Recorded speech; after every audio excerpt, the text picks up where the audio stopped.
live. So, okay, send Zoom the love, send Zoom the love. And I hear the kids, I told them to get off the internet. So we'll see like if they did or not. Cause they be trying to do all kind of stuff, play games and everything. So I think it's there. Let's see. Are you streaming on Facebook? It says it's streaming on Facebook. Ali, let me know.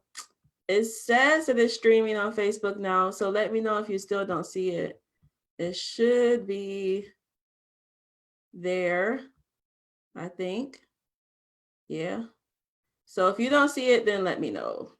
And I see it. I think I see it. I feel like it's there. Yeah. I see it. I think it's there. So I'm going to go with it's there. All right. Do. And the waiting room is cool. Everybody is good there. So I feel like we're good. All right. Gallery view. I'm going to do this speaker view. I'm going to do the gallery view. Okay. And then I'm going to hit record. Bam. Record on this computer. Ta-da. Okay. Record. Yeah. Recording. Okay. All right. Welcome back, everybody. This is day 4. This is day 4. This is when stuff starts getting real. This is day 4 of our Power Author Challenge, right? This is a 7-day commitment. We're going to see who's going to go to the finish line, who's going to be there. And I'm telling you, like those of you who are really taking this to heart, you are doing the homework, you are sitting down, you're pondering over the questions that we are giving to you, you are going to find that you're going to feel so amazed with the progress that you've made. Honestly, this is a challenge, right? So I understand it's a little bit fast. You're doing a lot in a short period of time. But when you do what we have done and what we're doing this week, you will have like laid a solid foundation for your book. And I'm telling you, those people who come to me after having published a book on their own, trying to piecemeal things together from YouTube videos or here and there, and they don't get the success that they need. So then they come to me afterwards. Like most of the time, those people did not do what we're doing here right now. Like they did not lay the foundation. They didn't think about the internal stuff and how that relates to their topic. They didn't think about the goals. They didn't think intimately about their audience, right? Exactly what type of book even they want to put forward. So the things that you're doing here right now are setting you apart from the pack, right? They are setting you apart and they're allowing you to really get into the nuances of a project, right? The nuances of a project so that you can be that much more successful, so that you can actually get it done. So it's not that people who don't succeed are not smart. Sometimes you just don't know. Like, have you ever had a time where you just didn't really know what you were supposed to be doing? And it's that lack of knowledge that is what holds us back. It's that lack of knowledge is that something that keeps us from not being able to actually do what it is that we really want to do. We have the desire to do it, but we just don't know how. So the things that you're learning here, like they're building upon each other. Who was it? I think it was Tasha the other day who said, like, hey, I didn't really get a chance to do, yesterday's homework. And I can see how not doing yesterday's homework kind of jacked me up for today, right? So the things are building upon each other. Now, I have strategically given you all a break, not tomorrow, but the day after tomorrow, so that you can just kind of breathe, take it in, see if you need to go over some of the exercises, see how your choices that you've made this week feel for you, how they settle into your spirit. You may decide that you want to do a few things differently than what you set out, And so that's what that break is for. It's an intentional break to allow you to kind of just let it all settle in. And then, of course, the people who have a lot of things going on in life to allow you to catch up, as well, to allow you to catch up. So, all right.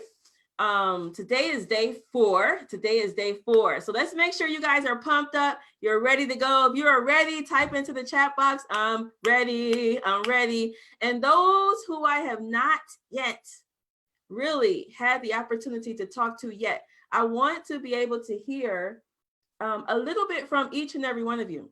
A little bit. Hey, Eddie, get it. So all of you all who have not really talked yet, I want you to use this time to open your mouth, right? Open your mouth and share out.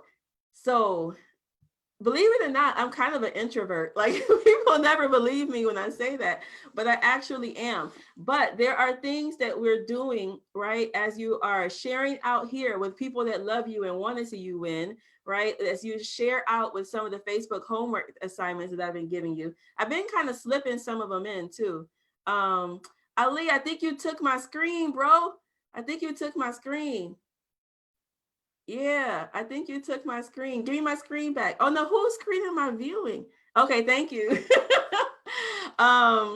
So I want to make sure, what was I saying? I want to make sure, oh, the homework and stuff, like the Facebook things that I've been slipping in.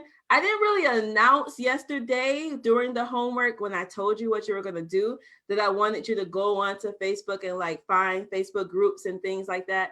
I didn't really announce that. So I'm going to see today how you all took to that, making like introductory posts in the Facebook groups and what that did for you. But it's all strategic. It's building you up.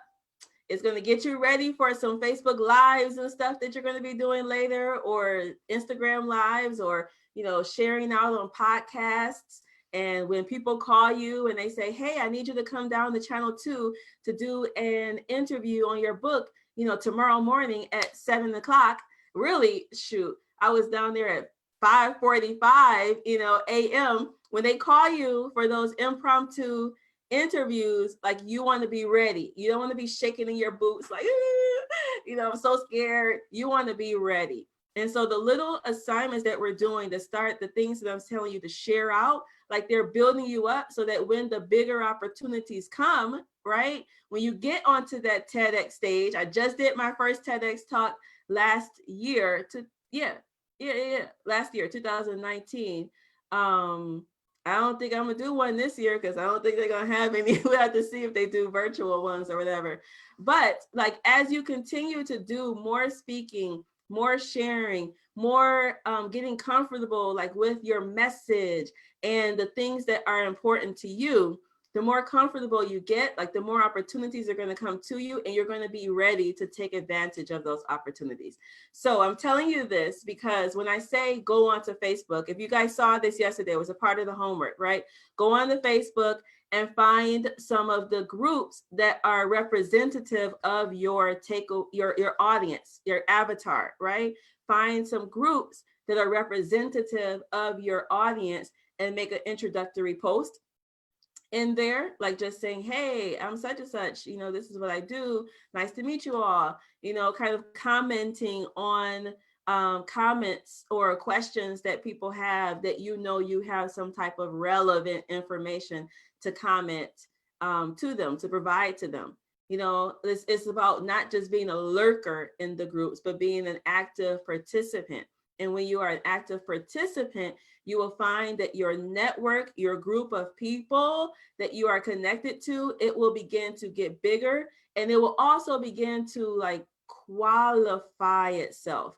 You know, some of us have networks. We got 50 million Facebook friends. So I think they cap it at 5,000. So you got 5,000 Facebook friends, but none of them are in your ideal audience. Like none of them represent your avatar.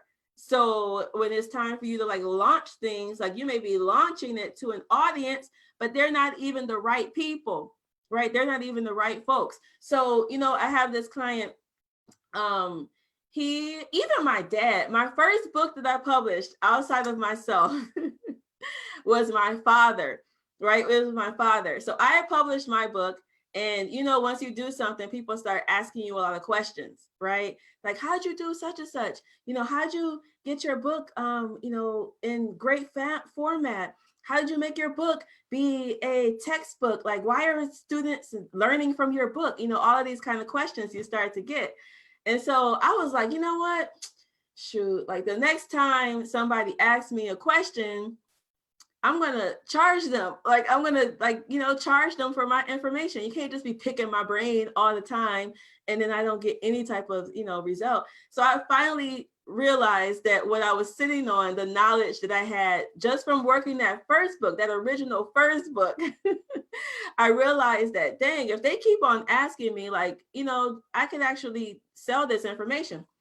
So who was the first person that asked me? My father, right? Now, my father doesn't have to pay me jack squat. Like I owe him my life, right? He doesn't have to pay me jack squat. And did he pay me? I don't know. He may have given me some, I don't remember. I didn't get rich, you know. But I did that first book for my father. And what we did actually was that we took a compilation. He used to write a newspaper column. So he had a column that he used to write in a newspaper every single week. So I think for about, like, I don't know, 6 or 7 years, he was writing this weekly column in this newspaper. So that's 52 columns that he had written every year, right? And so it was published in the newspaper, but what we wanted to do was to compile that and be able to have this legacy book of his, right? Be able to capture that knowledge, those ideas that he had been putting forward for so many years.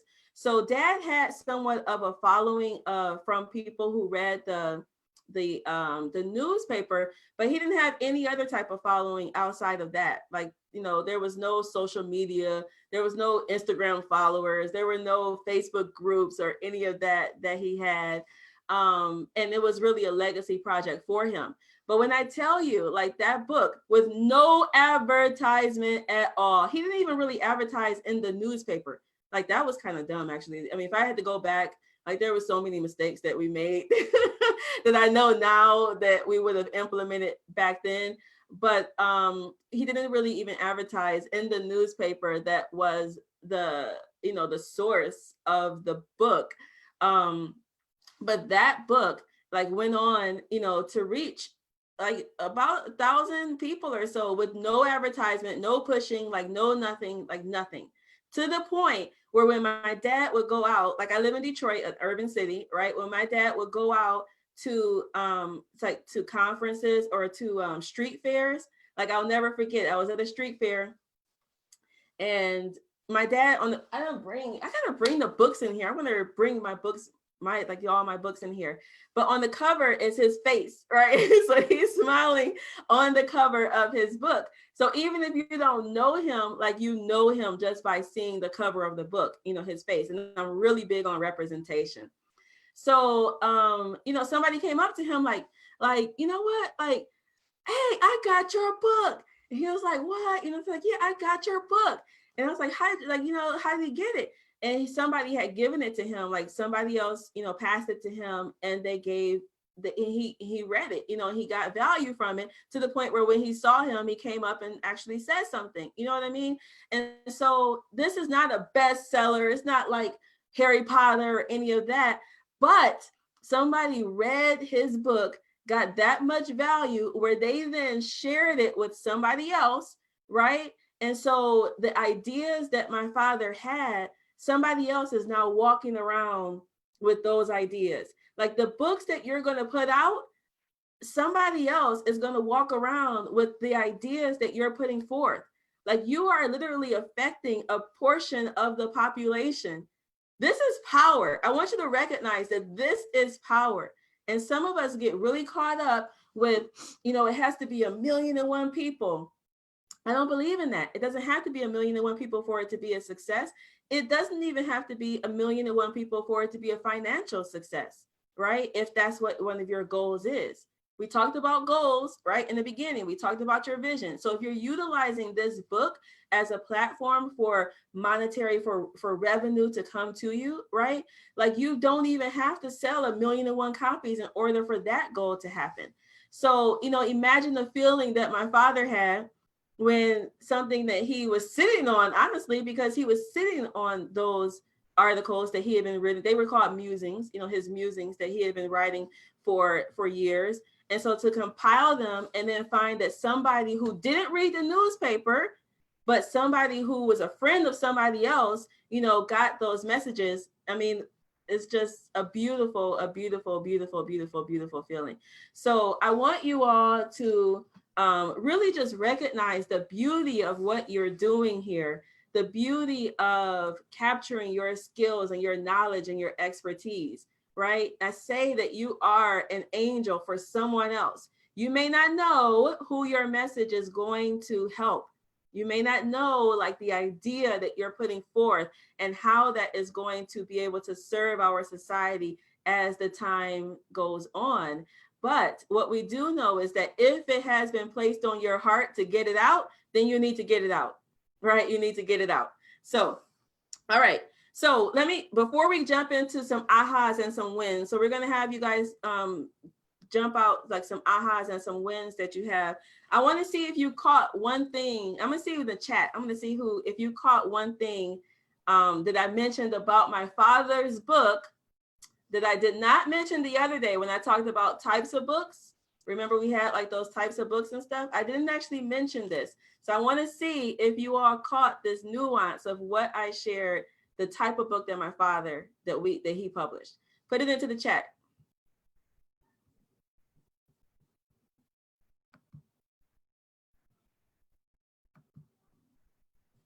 Okay, there we go.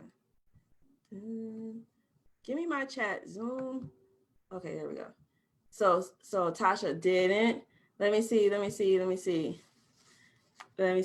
You didn't mention compilation the other day. Yep. Past writings, collections of writings. Yes. So yes, Miss Akua and Mary Elaine. So Shannon, it's actually not a memoir. It's not a memoir that he wrote. God dog, did I not bring the book up here for real? I might have to, I'll show it to you guys. It's called The Spiritual Adam. Yep, I think I don't have it in here. No, it's called The Spiritual Adam. And it is a compilation, right? It's not creative nonfiction either. Nope, it's not creative nonfiction either. Yes, so it's a collection, it's a compilation of writings that he had already written. He already wrote that, right? And then we compile them into a book. So there are some people who have been writing a blog, you know, for years or so, or even just 1 year. And then you take the blog post, if they are under a certain theme, a unifying theme, and you compile them into a solid volume, right? So this is another way for those of you who may have things that you've already written. This is another way that you can get your book done very quickly and be able to utilize that which you have already created, that which you have already done. You know, one of my other clients, his name is Terry Lister. He's a retired politician from Bermuda. I have two Bermudian like ministers that I publish for. And this particular one, he retired from the Bermuda government. I think he was the minister of technology or education. I forget which one right now. I'm mixing the two. So when he retired, he started traveling all around. You know, Bermuda is a very small, beautiful island, but it's small, right? So if you want to see something else, you got to get off the island. So he traveled all around the world. And the type of travel that he does is like off the beaten path, type that I kind of love too, like off the beaten path. So what we did for him is that he wanted to write like a travel memoir type of book, but he didn't want to write it from scratch. So we took all of his postings that he had created for every trip. Like every time he would go somewhere and he would visit a church or visit some type of place or, you know, a site, he would write up a Facebook post. So we took all of those Facebook posts for, I think it was 3 to 4 countries. West African countries in this case, and we edited them, compiled them, and then made them a volume. So it's like his travelings with Terry, you know, book. So what I'm telling you is that, again, like there are things that you may be sitting on, right, that you can compile and make into your book. All right, make it into your book. I had a very important question that you missed. Okay, so let me pause, and then we're going to do some share outs, and I'm going to see what questions. Oh, okay. Question. Good job, Tasha. Are the study tip guides that are posted in the units going to be available to us to keep?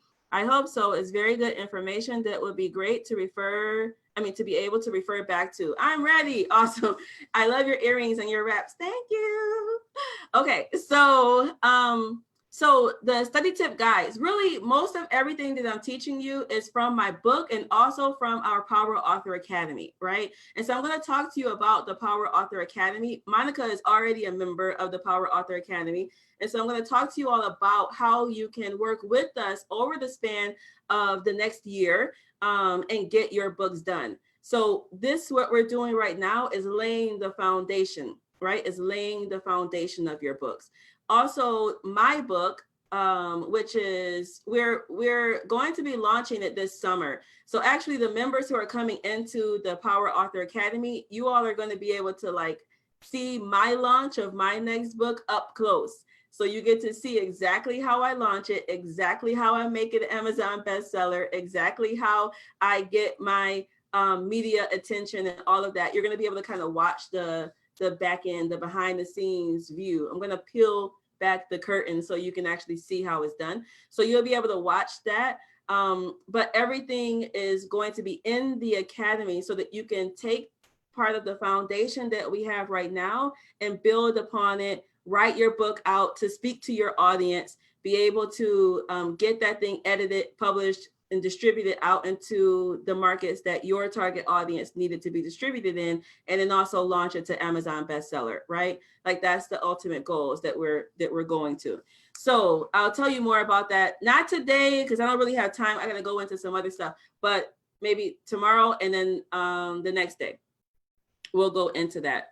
All right, so let's do some ahas and some wins. I wanna hear from you all what's coming up for you with the materials, any ahas, any wins that are coming up for you. So if you can, I think you can raise your hand. If you can't raise your hand, I can see mostly everybody, I think. Let me make sure. Can I see everybody? Can I see? Oh, okay, yeah, I see the little thing. Okay, so there we go. Ms. Zenoria, I'm gonna unmute you. Okay, go ahead. Okay, I'm trying to unmute. Okay, I'm good. Okay, I was trying to look at my avatar, and I think the aha moment I had is that I had left some characteristics out. Mm-hmm. Because when I looked at who I thought I wanted as my audience, it kind of, you sometimes feel empty. It was like this person was empty. And then what came to me was, I have a relative, my mother's sister is going through now, behind my mother, and she is my mother's younger sister. She's going through the process that we've already been through with my mom. Mm-hmm. So then I said, okay, so my real avatar is actually her son. Mm. Because he and I are back and forth. He's in San Diego, his mom is here, and my mom is here. And so we go back and forth talking about things that he can do to make her safe until he can get back here to Richmond to do for her himself. Mm-hmm. So at first I had just put his name there and I said, okay, this is my avatar. But then I realized that my avatar really had to be somebody that also had the same issues that I had. Yeah. of how do I take care of my mom? And then and then how do I take care of my mom as a married woman? Mm-hmm. And then how do I include my family so this isn't a burden? So then I began to realize I need somebody who's married. I needed somebody who had adult children who could contribute to what is going on. My avatar became somebody who, and I don't know why I had missed this, but who lives on a fixed income. Oh yeah. Mm-hmm. I was like, oh, wait a minute, hold up. Everybody can't understand that they don't have a fixed income. So Right. how do you do these miraculous things on a fixed income? Mm-hmm. You Mm-hmm. know, so that became a part of my avatar. And as I added these things, like you have to be a resourceful person Mm-hmm. because Wait, so you added like that resourceful person part. Are you saying that you started thinking about the content that you wanted to add? Like you need to add in how to be resourceful as far as the content? no, I'm thinking now my avatar also has to be someone who knows about community organizations, who knows how to get to, or if they don't, they want to. Okay. Yeah. See what I'm saying? So all of this became a part of this avatar, and the avatar's name changed. Mm. So the avatar's name changed to Sparrow, which is, and that just came on me. It was like, okay, this is like his eyes on the sparrow. You Uh-huh. got to look and get this. And that's why it ended up, the name ended up being Sparrow. Yeah. So, So what I love about what you shared right now is that like when you said some of the questions, how do I take care of my mom? How do I take care of my, loved one on a fixed income? How do I find the resources, if they're not resourceful yet? So can you see like the questions that you're bringing forward? Those are questions that you can directly relate to the content that you're going to put out. Like those questions can become chapters. Those questions even are going to be things that will be in your marketing and your publicity later, because that's exactly the questions that they have going in their head. So those things going out make them feel like, oh my God, like she gets me, she knows me, she understands what I am looking for, she understands my problems. And so you going to that level of depth is really going to help you go forward. Now, in the homework, I saw a couple of people, and this started making me question myself. I said, maybe I didn't do a good job yesterday. I saw some people responded to yeah. the homework, and you said your avatar were like women. And I was like, oh no, like, how did we get here? Where have I forsaken thou? So women is definitely a group of people, right? But we need to, it's not nichified, right? We need to nuance it, and we need to focus in on one person, because if you can focus in on one person, that person represents others, right? That person represents others. So those of you who kind of feel that was the same for you too, yeah. Yeah, that's really helpful for me. Just looking at my cousin, who was male, just looking at him and knowing the things that I needed to ask. Why do we talk? Mm-hmm. That's where I went. Why do we talk? What do we talk about? Yeah. And that helped me to get a true kind of avatar, because he calls me because he thinks I'm a resource. Yeah. So he's going to be someone that you want to add to like your beta reader. He's someone that you can go over the content first and then, tweak it and such like that. Like you don't have to take his word for law, right? But those types of people who are your avatar, those types of people who are like really close to the types of people you want to read your stuff, getting some of the material in front of them is an excellent way to make sure that you are getting that is relevant, that is going to move forward. Okay, so let's get 2 more people to share out, and then I would love some people who haven't really had a chance to share before. So this is your moment, right? This is your moment. So let's get a couple of people. Hey, Dr. Strong, I didn't see you earlier. So Dr. Strong is a graduate before of this academy way back. She did her first 2 books, I think, first 1 book or second book, I don't remember, 1 or 2 she did through this process before, and now she's going to be doing another book coming up and a new edition. So maybe I'll have you talk, be ready on our planning day, our party planning final training day. I'm going to have you share out a little bit from your experience. Okay, so let's get a couple of people who have some ahas or something about what's been happening for you so far. It can be from yesterday, it can be from any of the 4 days. Yes, ma'am, Miss Clara. Oh, I see Rashid. Get it, Rashid. Okay, after Clara, we're gonna come to Rashid. Okay, so you can unmute yourself, Clara. Where's Rashid? Am I still? Wait, who is that? Oh, that's you. I'll mute you. No wonder. No problem. Okay, so now, Miss Clara, you can unmute yourself, or I will unmute you. Okay, go ahead. All right. I've always worked as an alternative school teacher for about 20 years, even though I wasn't in an alternative environment. And so I want to get something interesting because the kids always talk about God, but I wanted to get a chapter, a book in the Bible where they hadn't really talked about. So I wanted to talk about Leviticus, and really, I think that some of the kids are actually being sacrificed into being going to jail or whatever. And I thought about this, but then I had to read more of Leviticus, and come to find out that the Bible is not. Leviticus is in the old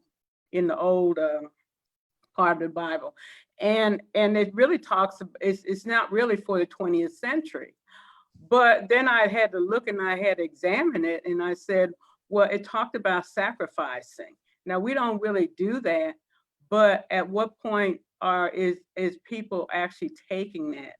I have I have an older grandson who has had a lot of problems, and of course he's been to Bible study and he knows, very creative person, in and out, and he just settled down within the last year. So he just, and so I wanted to reach a targeted audience to just say, what am I actually doing to these kids? Now, I know it's not always the teacher's fault or that, but maybe I could do a series of books, about the teacher's point of view and stuff. But I had an instance one time with a student last year, and I did not even know anything about his problem, but his mother actually came to the schoolhouse and actually hit him and actually beat him. And so the principal made me aware of that, but I did not, like, after the fact. So when he came in, he said, can you pray with me? And that was like an unusual request. So I took him out and I talked to him about it. And he said, one thing I noticed about you that even though this is a hard school to be in, that you always trying to help me to be a better person. I don't know what I'm doing. And so I noticed that some of the other teachers were doing the same things. And then I noticed that some teachers were actually writing these kids up to the point where they didn't feel like they were being wanted. And so I had to even look at my daughter's point of view and, what was she doing? And then, are you actually listening to the kids? So which one is your audience? Which one is it the child or the? I wanted it to be, I was kind of confused about that because I really wanted the teachers or the parents to kind of know. And then I went into the teenager, because actually, I did write a book. I did win an award, a Christian Literary Award. And one thing I did, I actually incorporated this child actually forgiving his father for what he had done. being in jail because both his mother and father are both incarcerated. Mhm. So I'm trying to decide. I still want to be a Christian writer, but I'm trying to do research. I think I'm going to still keep Leviticus, but I'm still trying to do research. My avatar is this boy, and he has like a Jewish name. Mhm. It means water of stone, a stone of water. And I'm trying to get like the definition but his American name, what it is Vic. His nickname is Vic, and what he knows that he has worth, but he is confused about what he wants to do good, and when he does help his other teenagers, his friends. He's a very popular young man, but he also suffers from a lot of headaches also. So, Is this a fiction? This is a novel you're writing? well, I thought it was going to be like a nonfiction, but then I thought maybe it should be more like a fiction, and I'm kind of toying with that because the teenagers actually need help, and I thought maybe by having him, because there are a lot of kids that are really popular. I used to work with kids that used to kill people, and that I never had any problems with the kids, but I also helped them publish books also in a classroom. And I noticed one thing: when you actually had them writing and kept writing and writing, you actually kind of knew exactly what the child was about. I used to do different things with the kids, and I never had any problems with the kids. Like some of the other teachers would actually, I had to break in there in the cars or anything like that. Some of the kids would actually protect me, and because I was in the neighborhood, I actually lived in the neighborhood. So I want to explore like the teenager, and what he actually goes through, because even my grandson, he suffers from headaches and all that. He's a very popular young man, but he still has, he had the coronavirus. So now they're they have to actually, quarantine and stuff. yeah. So I'm going to pause you, Miss Clara. I'm going to pause you, and I'm going to say, like, you have the ideas are great, right? And so now what we need to do for you is to make some decisions about the type of book that you're going to write. And this is maybe applicable for some other folks as well, who kind of could go either way, right? And if you can go either way, it depends on your skill of writing. Like, are you a fiction? Can you weave a story? Can you do all the story arcs, all of those things, for the fiction writing? Or does it need to be the nonfiction realm? But then also, thinking about your audience and what best serves your audience. And this is why it is so critical for us to really be in tune with who it is that we want to actually read that particular book, right? And so it can get tricky sometimes for educators and such who want to reach children, because the parents are usually the ones who have the money, right? Like, they're the ones who are spending the money. And so how do you reach the children through the pockets of the parent? So your homework is, I need you to kind of like let it marinate and sit with yourself to see how you really feel about which person are you going to go after reaching those children directly. And if so, like what format is going to be the best choice for them. Okay. So that's going to be your homework. All right, Rashid. So, and Rashid, I think you're going to have like a few minutes, and then we're going to go into what we're going to go into for today. Okay, I muted you, my bad. Okay, there you go. No, yeah, there you go. Can you hear me? Yes, sir. Awesome. So I guess a big aha moment for me was, well, for starters, the book that I'm writing is it's more of a self-help book with exercises. This is a book that I've been writing now for about 5 years. What I haven't done so far was put the verbiage together. I was actually doing it verbally with the people, the exercises. Okay. So the book itself was geared initially towards young adults, ones who not necessarily were troubled, but ones who needed to have more focus, more structure in their life, ways to be accountable for their own actions, ones who need like encouragement, people who needed to see daily results. But as I did the homework yesterday, I realized that a few things. One, that the book helped more than just young adults. It helped middle-aged people. It helped older people. It was the mindset that the book was written for, which was the aha moment. So in the language that I'm writing the different chapters on, I want to make sure that I'm speaking, I always say in the third grade language, so anyone can pick up the book and kind of read along. So the aha moment was to talk to the character, the person who needed help, the person who was stuck in life, you know, the ones who were looking for what to do and didn't know how to get there, versus an age range, which was initially what I was looking for. I think that the book can help a multitude of people if it's the person who is looking to better themselves in life. It's like a planning type of book that I'm putting together. And what I also noticed is that it had a second audience who will probably pick up the same book, which were the persons who were just like myself, who wanted to help people who were trying to better themselves. They can pick up the book and then have their people do the same things that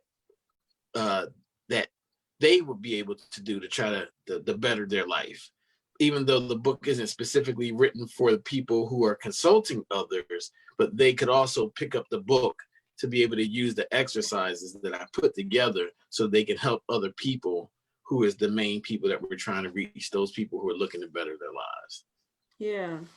Okay. First of all, what I love is that you have been doing the exercises with people, right? So that's giving you like social proof. And even before you have the content for the book. So this means you have like stories, right? You have vignettes and things that you can include in the book of folks who have already gone through some of those exercises, and then share how they worked for them, share some of their difficulties with some of the exercises that you've done. You know what I mean? You can pull those stories into the book. Now, when you say that, it can be for the people who are working with people who want to get better and such, that is absolutely true, right? And so when we're talking about like this whole idea of niching down and having our avatar, there are going to be other audiences that are going to pick up the book and find it useful. Even, like there's many adults who read YA novels and, even middle grade novels. They're written for middle grade, but they find them useful, and so they read them. They want the stories, they like the messages that they're putting forth, and so they read them. So for you, we need to still nicheify a little bit more to allow you to, one, like the language that goes into the book, right? So originally you said we were working around this like age range of folks, right? And then it was like the type of person, the person who wants to get better. Now, the person who wants to get better, right? Like there are certain questions, if we think back to Zenoria, there are certain questions that type of person is telling themselves, right? So you can use some of those questions and such out. But when we get to that type of language, like the person that wants to get better, is so broad, it's so big, it's so massive, where it'll be more difficult for you to actually reach like all of that than if you start with a smaller group that will still pull in, those people. So I'm gonna like encourage you to think back about that possible like the age range. And I'm also going to encourage you to like really dial in for this particular exercise to one person, like one person, right? One person, give them a name, give them an age, and give them, the characteristics that you talked about, like how they want to get better, some of the problems that they're dealing with and such, and really focus in on that one person first before you go out there. Because it's true, you're absolutely right. There are other people that are going to want what you're putting together. They're going to want that, but focus in first so that we can get it dialed in and get it done. So now my question for you is, why have you been writing this book for 5 years? The thesis came first. it was a reason why I began to write the book, because it really was more so the exercises than it was a book. Okay. And the more that I was doing the exercises with others, I realized that it was easier for me to write it out and give it to the people versus work with them individually each time. Mm-hmm. Are you doing this for business? Is this going to be like, what's your, is this a part of your business? You can kind of say that. I was a dean of a high school for 6 years, so I kind of was utilizing the book with the students that I had. And I saw it be very effective with the students as I was working with them, because basically what they were doing was writing their own book. Okay. So the exercises was helping them be able to kind of see their life, where they were, where they wanted to be, kind of have more focuses and goals and ways to keep accountable for the things that they were doing.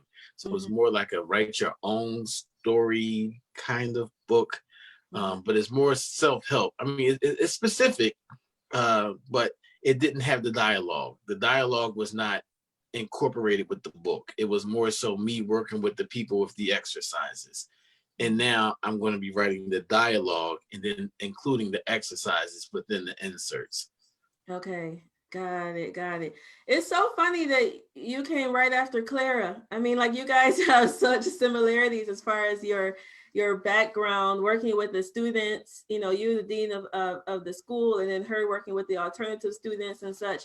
So you guys might want to just link up and kind of become, you know, sharing partners, accountability partners, to kind of share some of the stuff together, because both of you have knowledge, intimate knowledge of that group of people, you know, that you're looking to reach. So, okay, I'm excited. Now, just one last question for you. Like, when you say you're going to add the dialogue, what book format have you selected?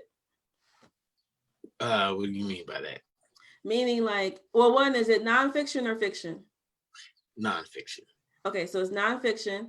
And then when you're going to add in the stories, are we talking about like case studies, or like when you say dialogue? I guess I'm wondering. They're categories. I have different categories that I'm covering with inside the book. So they're specific topics based on what they'll be doing inside of the exercises. There are different topics that they'll be covering that I'll cover based on my case studies, because more, like I said, is more like the thesis. So based on the case study, there are certain things that we want people to kind of focus on.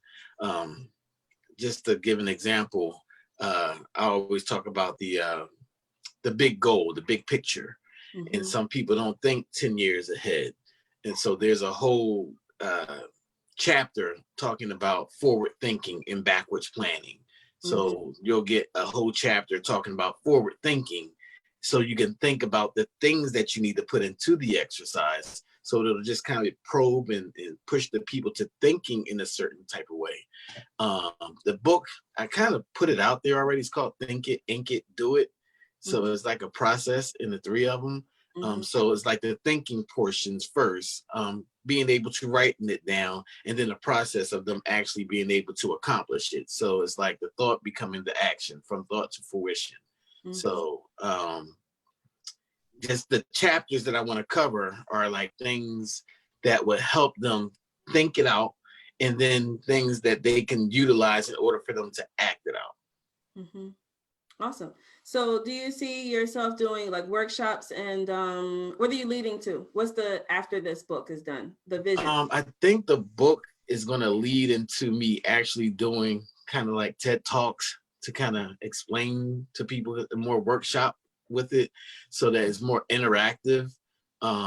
Me to do more consulting with the people with the book, so people can actually like hire me to be able to talk them through it, more so than just like read the book. Even though I want the book to be self-explanatory, there are other things that I know that I can offer in my services that will help those people build out their plans. Because in the end, they're going to have what we call ILPs, independent life plans. So we want people to have a big walk away after reading the book, whether they work with me or not. But there are things that won't be in the book that I will be able to offer as a service. Yeah. Because these are some of the things that I do now as services. Got it. And, you know, and for the benefit of everybody, you know, even like, let's say the book like had your entire process, everything, you included everything in that book. And people sometimes get afraid, like if I put everything in the book, then why would they want to hire me? Like everything is in the book. There are always going to be people that want the intimate connection to you and they want your feedback, whether that's even one-to-one or like one-to-many, right? It's always going to be the case. So you don't have to be afraid of kind of giving a lot away in the book, and for fear of people not then wanting to work with you. I'm not just talking to you, Rashid. I'm just saying like in general, right? Like we don't have to be afraid of that, because there are always going to be people that want to work with you intimately. They want to get your input. They want to get your feedback. They want to know like the nuances of what it is that you're teaching. You know, like one of my coaches, I produce large events for the public. You know, I have my master's is in anthropology. I organized events for the university crowds first, and then I started doing my own events, you know, through my own companies. And so I was doing this event and I wanted to know how to better monetize the event that I was putting on. So I went to another person's event who has a lot of success in this area. And my intention at that event, I wasn't there really for like the information, but it was to find like the nuances, like the lighting systems that they use, how many staff members that they need to run this event, you know, who were the volunteers that were running here and there and doing all the like the stuff that you don't normally think about when you're putting an event together. And so later on, one of my coaches had a really good name for this type of like nuanced stuff. She calls it like the grout, right? So she says like you have the tiles that, you know, you put forward. So I can have somebody pick up my book and they can see all the tiles there, but there's like the grout that is holding everything together. That's what they come and they pay for you, you know, at a deeper level. They come and they pay for that grout that starts to come all together. Like, you know, people can watch a YouTube video on so many subjects, but why do they then want to go and work with the person who did the video, work with the person who wrote the book? You know what I mean? So in general, for those of us, this comes up a lot. And that's why I'm saying it now. Like a lot of people tell me, I don't want to include that because I'm afraid they're not going to come and want to work with me. You don't really have to be afraid, you know, of that. There are always going to be people that need you. They need you and your presence. So, okay. I appreciate that. Yeah. And actually, just to add to that, the only reason why some things won't be in the book is because everyone's life plan is different.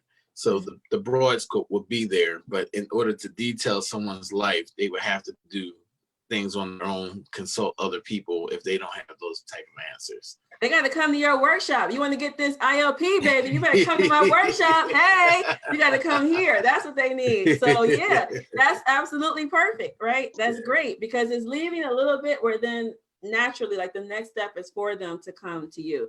And so like this, for the folks who are utilizing this book as a portion of their funnel, if you will, or as a lead generator, right? So the book is solving a problem for them, is warming up your audience. It is making people understand your philosophy, the way that you do work.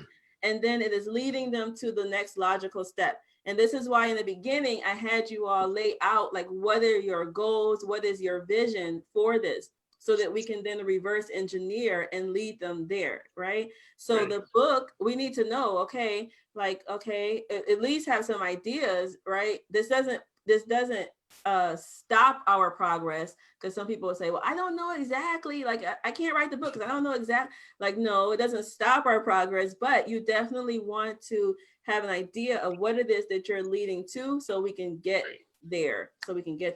All right, good job, Rashid.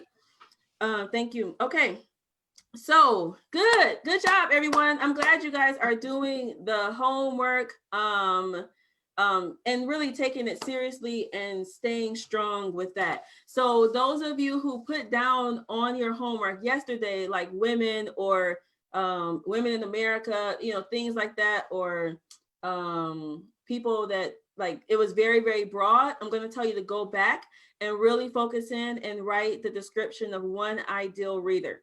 One ideal reader. Yes, it feels stifling a little bit sometimes, but understand that that one ideal reader that you write represents a lot more people. Okay, so dun, dun, dun, dun, dun, dun, dun. All right. What's today's topic? Today's topic is designing our book for success. And what I mean by success is that you need to fulfill on the promise that you lay out. You need to fulfill on the promise that you lay out. Every single book like has a promise that you are providing to the reader. I don't care if it's a children's book, if it's a fiction, if it's a novel, if it's a nonfiction book, process, anthology, tip book, doesn't matter. Every single book has a promise that you are putting out and that you're giving, to the reader. So you have to think about it. Like if somebody is investing 2 hours, in reading your book, 30 minutes, 2 hours, whatever it is that they're investing their precious time. We know time is money, right? They're investing their time into reading your book. When they finish reading that book, what do you want them to feel? What do you want them to think? What do you want them to know? What do you want them to understand? How should their life view? How should their viewing of life change or it be enhanced in different ways, right?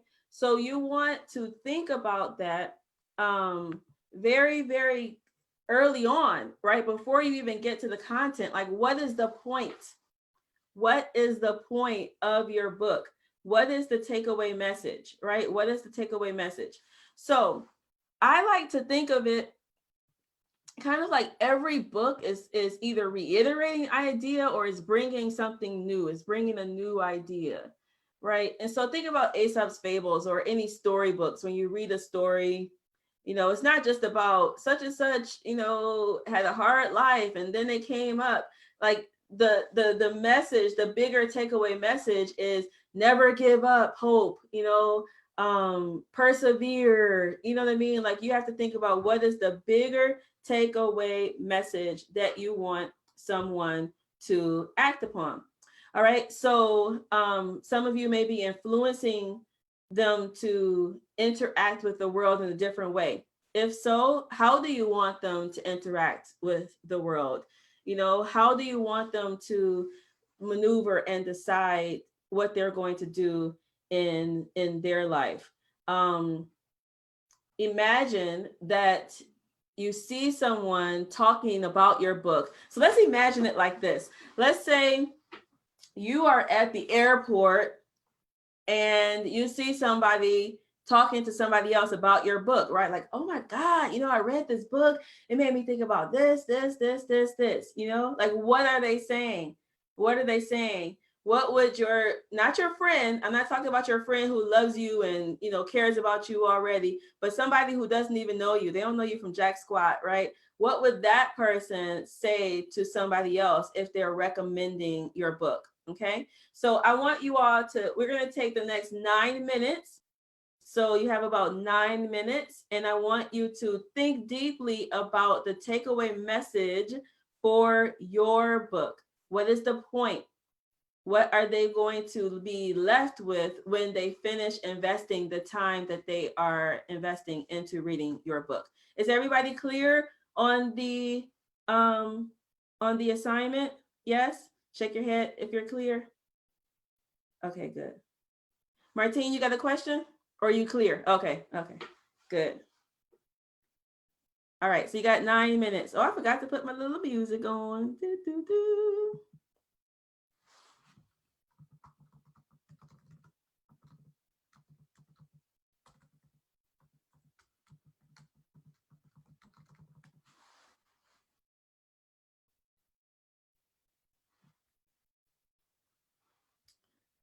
Okay.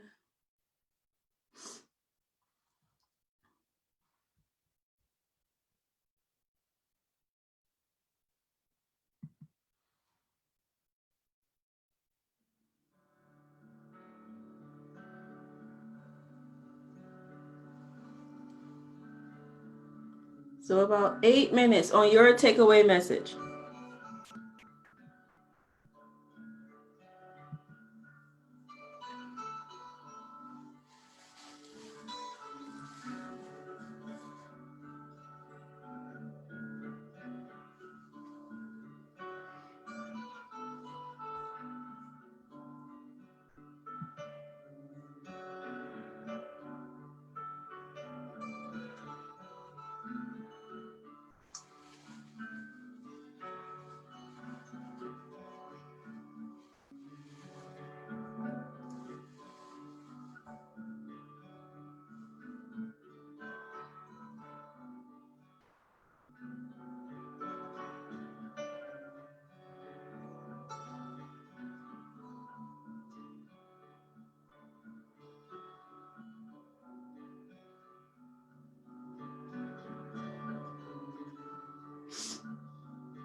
Watch the video, just know you don't get it.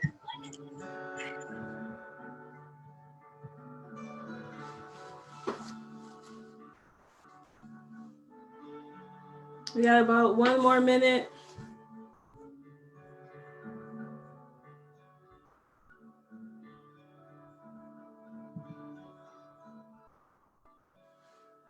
So how does your book touch your reader? Maybe it surprises them. Maybe it makes them mad.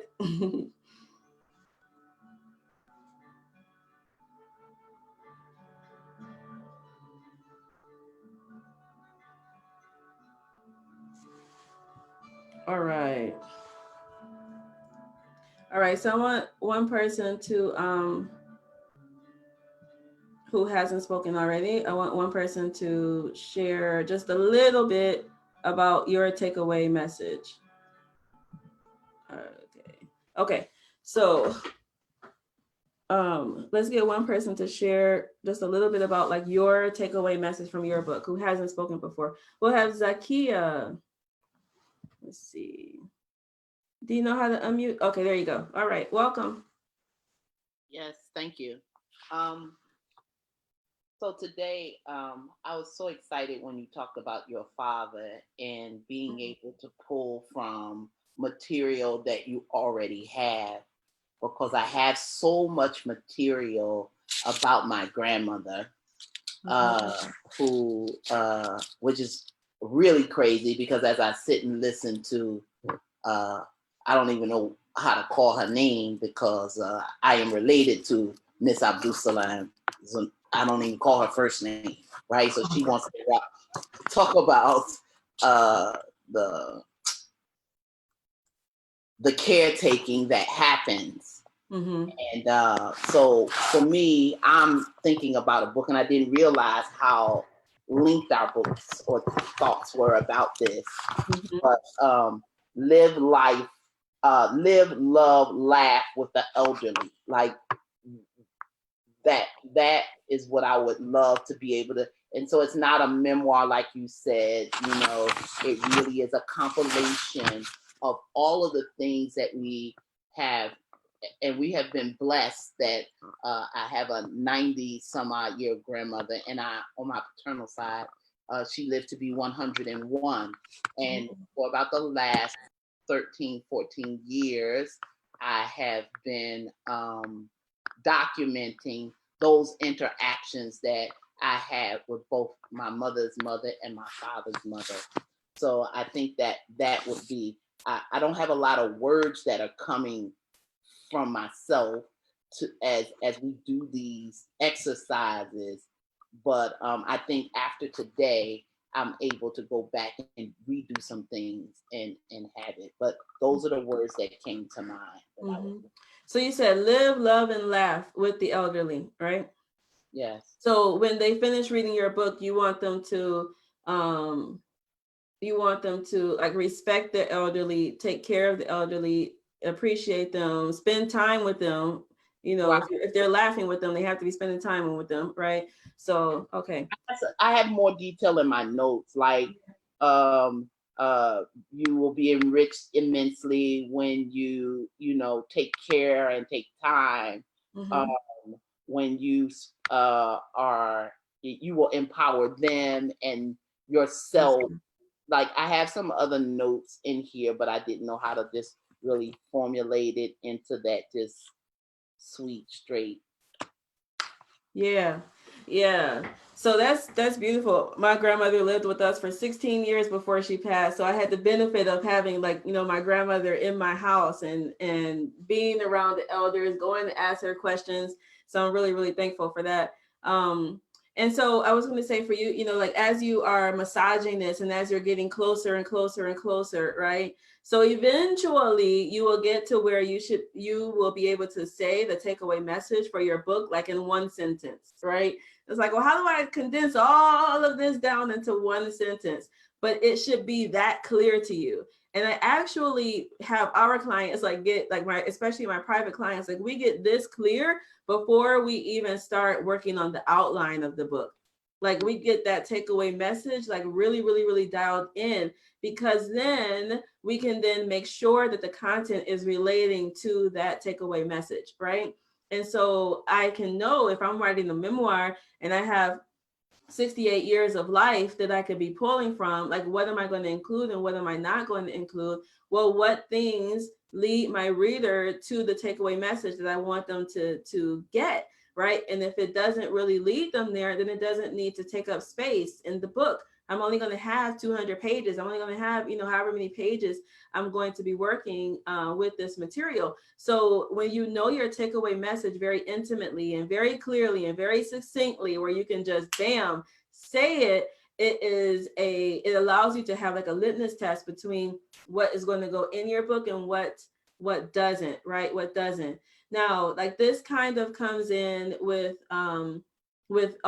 publicity. If you notice, like a lot of times when I'm talking to you, I'm talking about the materials that are going to go into the book, but I'm also talking about like how what it is that we're doing strengthens the book, which then thereby allows your marketing and your publicity to be that much stronger and easier as well. Because the media don't bring you in just because you wrote a book or just because the book is on X, Y, and Z topic. Like the topic is not enough. They want to know about the so what, like what is the bigger takeaway message that their viewers are going to get when they hear this person talking, So you have to really dial down and think about the themes that your book is covering and the big takeaway message. So let's get one more person. Oh, Akua, can I share next? Okay, so great. Can you unmute yourself? Okay, I just did. Thank Okay, you. great. I with your one-liner, I'm thinking my book is I'm starting out with a series on African heritage, and my one-liner would be knowledge of our culture and traditions give us identity and direction. Mm-hmm. Say it again for me. Knowledge of our culture and traditions give us identity and direction. Give us identity and direction. Awesome. So when they have knowledge of our culture and they know that they get the identity and direction, what do they do with that knowledge? They're going to have pride in themselves and self-confidence, and that's going to build their ability to be good citizens and citizens of the world. Mm-hmm. So do you see that, is it your view that certain groups of people are not reaching their full potential because they do not have a connection to their culture? Of course, you're listening to our two educators who spoke earlier today. I work in the schools also. And yes, and not even just the children, our adults too. You look at what's going on with our men being killed, even the women now are being shot down by police, and what's going on in this country. So yes, we're not reaching our full potential. Mm-hmm. So sometimes, like when we're thinking about takeaway message, sometimes you can take it from the standpoint of a positive side, like this is what I'm aspiring for, right? And then some other times you can take it from the side of like, you remember we talked about like what makes you angry, like what are the things that really piss you off or whatever. Like you can also take it from that side, like our or this group of people are not going to succeed unless they get connected to their culture. Like, you know what I mean? You could take that type of strong stance with your messaging. And oftentimes, like when you can be a little bit controversial, right? When you can say it in a way that makes people stop for just a moment. You don't have to make them stop for a really long period of time yet, but if you can make them stop for just a moment enough where you pique their interest, then you can bring it in and hook them so that they get the other part. So sometimes, sometimes people can have something that's really, really great, but we say it so nice that they don't even hear it. Like, it's just like, okay, yeah. Like they don't even hear it. So you got to kind of be a little bit controversial. Do you remember that chick? She wrote that book. Oh my God. It was like, Why the Black Man? Oh my, Shahrazad Ali. I can't think of what the name of the I remember. yes, right. So she wrote this kind of like controversial book. And you know, the title and everything like made people stop and stuff. So I'm not saying you have to go that far, but what I'm saying is that for you, you may want to take that other side of it, like the hey, you know, like really put it out there to make them stop and want to learn more. And then once you get them in, like you can give, you know, more of what it is that you're saying, but you got to hook them. We got to hook them first. Thank you. Yeah, you're welcome. Okay. All right. Okay. So Jaretta, I see Jaretta. Do you want Jaretta King? Would you like to say anything? I'm not gonna put you on the spot, but I do. But this is a 7-day challenge, so I'm being nice. Would you like to share anything since you haven't had a chance yet? I'll unmute you. Okay, wait a minute. I unmuted you. Well, I wanted to wait. I wasn't ready right now, but I wanted to wait. But I came to you, so let's go. So what's Well, okay, I didn't speak. Obviously, this is my first time speaking. And when we were talking, or you were talking the other day about the books and the topics, and I don't want to take up too much time because I know we're almost out of time. So 2014 was when I decided that I wanted to write my autobiography. And it's pretty much about a lot of abuse, sexual, emotional, physical, spiritual, mental, but how I overcame it with love. So as I was looking for a topic, when you talk about topic, because at that time I had a different topic, and then I decided I would call it Love All the Hurt Away, because love conquers all. And but when I started to write, then I got really, really, really, really sick, and I did not know what was going on. And then I was diagnosed with severe rheumatoid arthritis and lupus. So I was very angry because I didn't understand why this was happening. I had already transitioned to a vegan diet, and then I did a raw foods diet. So I was thinking I was healthy doing yoga, and I got these autoimmune disorders. But I overcame that. I maintained it. And then I still had that nagging feeling to write again. And I was in this really great place and was ready to just really start writing. And all of a sudden something happened now that I'm dealing with. And forgive me if I get emotional, but anyway, my son is going through something that is unimaginable for any mother to have to go through. So I'm now trying to understand, okay, why am I being pulled into this situation? And it's something that we all have seen happening again and again and again and again.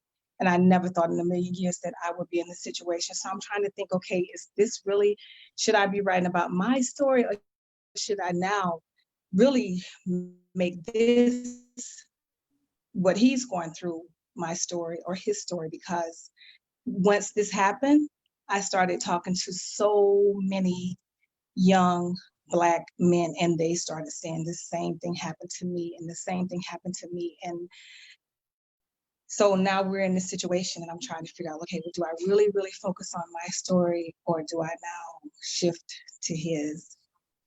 And is that something that I could probably do later? But so that's kind of where I'm stuck. Yeah. It's, it's something that has really, really broken me to my core. And so my book, when you asked about the takeaway message, is because this is really painful, it's hurtful, and I still have to believe in what I want other people to believe in, is that love still will conquer all, and that in spite of what we go through, pain, broken hearts, disappointment, that we still have a choice to choose love and to love all the hurt away. Yeah. But First of all, hugs. I'm sending you hugs, Thank you. yeah, everybody else send their hugs too. Like, so we're all giving you hugs, right, Miss King? Thank you. Um, Mhm. yeah, you're in the middle of that right now, right? Like you're in the middle of that. It's Mhm. fresh.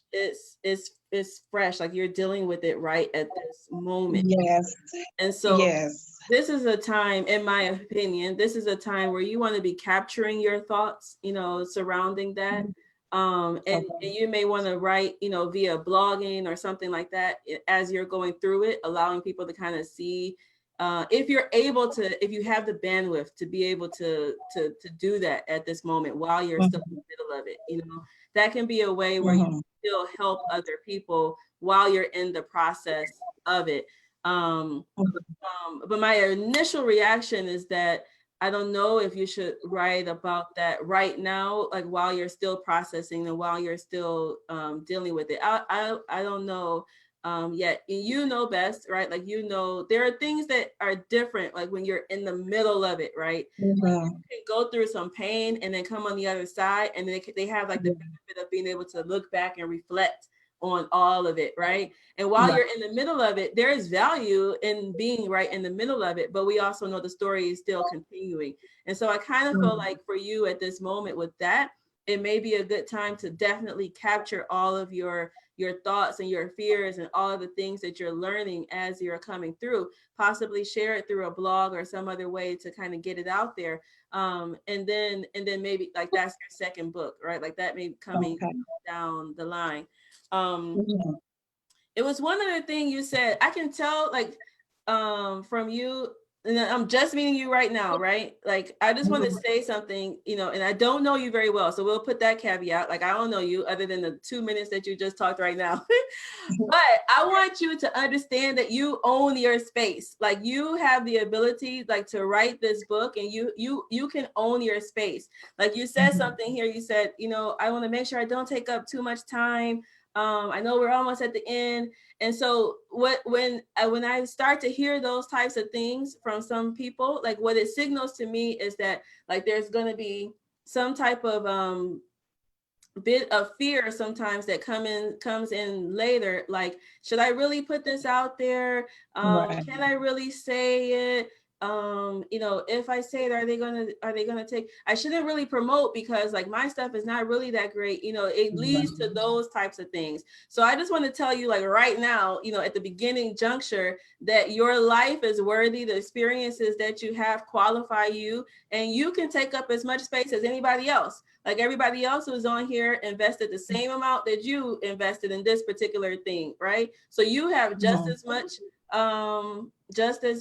right, to share your piece fully, just like anybody else. So watch that as you go through the process of this, and like watch as there are times where it may come up to you like, I don't know, like should I, like catch it. Like catch it, and then like start to retrain your brain and push yourself, even in those times when you feel like not sure, like push yourself to work through it, because the more you continue to work through it, you're going to be building up your inner self, because when you become the messenger for these ideas of love conquers all and these things, right, you're going to be in a space where you're going to be dealing with a lot of people that have had some hurt, right? And that is a natural part of your book. Like, like you're going to be in a space of folks that are dealing with some stuff, right? And so you are going to be building up yourself so that you can go home at the end of the day from leading your workshop or leading your talk or whatever, and not be like so bogged down with all the heaviness that your audience is going to have. So you're going to be building yourself up as you go through here. So I just want you to kind of like, catch that as you continue to go.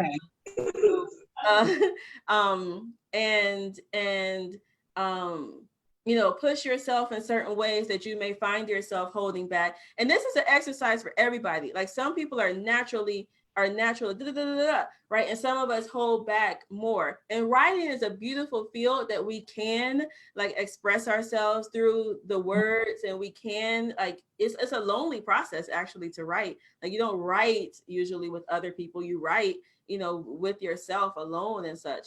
But when we're talking about like being the messenger and pushing your things out there, there are going to be times where you're going to be pushed out of your comfort zone.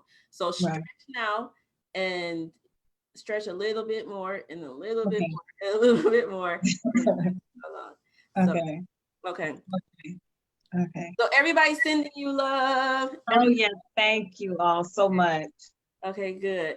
All right. So okay, this will be the last person, and then we're going to wrap up for today. I'm going to give you your homework. So Jessica, because I haven't heard from you, Jessica, unmute yourself, and then tell us your, you can ask your question. Dang, I'm on the wrong mouse.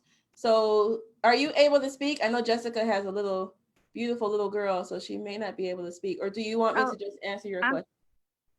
Okay. I can speak. What's up? Yeah, so give us your takeaway, or you can either ask me your question. I didn't read it yet. But. Oh, I was okay. Well, my takeaway, it's kind, there's a lot of them, and I'm happy about it, and because it finally dawned on me what I'm going to do. But I'm basically going to give people a process because it's something that I have been doing for the past year now, and it's a reverse engineering process, as we've been talking about it. So something that you do and to achieve a certain goal, and you don't necessarily know how it's going to happen, but you watch it happening. But the takeaways that people will get from my book is, okay, yeah, because it took a second, but it is going to, they're going to know themselves more on all different levels. They're going to be self-empowered as their own healer. They're going to naturally address core issues. They're going to begin their own serious process of their own healing. And because again, this is it all just dawned on me like an epiphany because it's what I've been doing. It's going to start them on a process of serious self-reflection and compassion. It's going to catapult them on their own self-responsibility for everything that's happened to them. But it's the way it's done is empowering. They're going to gain awareness on where their major issues are. They're going to gain confidence in their body and mind and soul, spirit, intuition. They're going to feel more at home in themselves. They're going to open their gifts of spirit naturally, which are unlocked during the course of the journey. They're going to develop recall skills and memory skills as the healing grounds and as they go forward. They're going to begin to notice a lot more synchronicity as they move forward through the process. They're going to have easy processes for clearing and releasing things like trauma and pent-up emotions, and being able to identify those. They're going to have easy processes for nurturing themselves and what works for them because they're going to develop them through the process. They're going to be able to relate things and draw meaning out of pretty much any experience that they begin to consider. They're going to be able to identify their biggest strengths and weaknesses, and they're going to be able to identify their biggest achievements and lessons in their life from going on their own healing journey. And they're going to understand why they had to go through the things that they did, because all of that, I mean, as you go through the process, it comes to you as you go. And I think that it's going to transform people. I mean, their mind, their bodies, their souls, and I mean, their beliefs and their own level of self-confidence and empowerment in their own life, no matter what it is they believe or what it is, where they come from. Because the things that I'm going to be presenting are very easy. They're step-by-step, and they're non-denominational, and they're free, and it's just going to help them, you know. So I love it. So the next step for you is to like be able to embody all of that like into one sentence, like be able to embody that like into one sentence. And what came up for me when I was hearing it was like how life is a university, how healing is a university for us. Like when we look at every single little person that we meet, like I don't take it by happenstance that each of you all are here. Like each one of you have a lesson, you know, for me. So the people that we meet, the experiences that they have, that they're all lessons for us. They're all teaching us something, right? It's all a university, the healing university. I have to play with the words. So, okay, good job, Jessica. So, yeah, encapsulate that, like work on encapsulating that into one sentence. And all of us work on encapsulating our takeaway messages into one sentence. Okay, good job. Okay. All right, so yay, good job, number 4. Good job, day 4, you all. You guys brought it. I'm so happy for you all. You did a really great job kind of going deep and such. So if you all are enjoying this, let me know. Like you guys can always let me know because I'll start feeling like, is it good or is it not? You know, right, I gotta give myself a hug. All right, so I'm glad you guys are getting you know, value out of this. So tomorrow is going to be our day 5. And tomorrow we're going to start like pulling stuff together. And there are a few other pieces that I want to include into like our book plan, right? Like all of what we're talking about now comes from module 1 of our Power of Authors self-publishing system. Is all laying the foundation. This is all laying the foundation. If you notice, we did not start talking about writing the book yet. Right? We didn't even talk about that because if you try to go there first without doing what we're doing right now, you're going to fall flat. It's going to suck. It's going to just be a bad experience for you. So this is why we're laying the foundation now. Tomorrow, we're going to start putting a couple of more pieces and we're going to start creating the plan for your book so that you know at the end of this week, like what your immediate next step is when you're jumping into the writing. Right? You're going to have that much clarity so you know exactly what we're doing when we come to the writing portion, which is not, the writing is not going to take place in this week. There would be impossible for you to get all of that now. So just FYI. Okay. And so again, the handouts, or sorry, the Facebook group, you know, you go to the unit and the homework will be there. Don't do the homework until we have the lesson. So some of you guys did today's homework before we had like this discussion or whatever. Don't do that. Like wait until we have the lesson and then you can go in and do the homework. If you want to do it on your own, like you can do that, you know, save it on your own, but then do the real homework after you've had the benefit of going through the lesson because it'll help you make it more clear. You can always go back in and change your answers and stuff, you know, as well for you. So that's that. And then keep doing your homework. We're going to have some prizes on remember we have a break on the 6th day and then the 7th we'll be back. So we're going to do that. Maybe Dr. Strong, I may bring you on and kind of talk about your experience going through it. I may bring some of my other authors too. We'll see how that is. And if you all have any questions, like if there's something that you are burning, you really have a question, you know, type it into the chat boxes as well. Always put those into the Facebook group. You know, we are monitoring that. Ali is monitoring that. I'm monitoring that. If I don't catch it, because I try to limit my time on Facebook a little bit. If I don't catch it, then he will ping me and let me know that there's something that that I need to answer. So utilize the group. You know, utilize the group, post up questions that you have, start making connections, you know, between yourselves as well. Some of you all have some great synchronicity that we want to make sure we continue, you know, with that. All right, so I think that's good. This is your book and we're working on getting your book out there into the world and I can't wait to see it changing people's lives. All right, love you all. Have a great Tuesday. Bye-bye.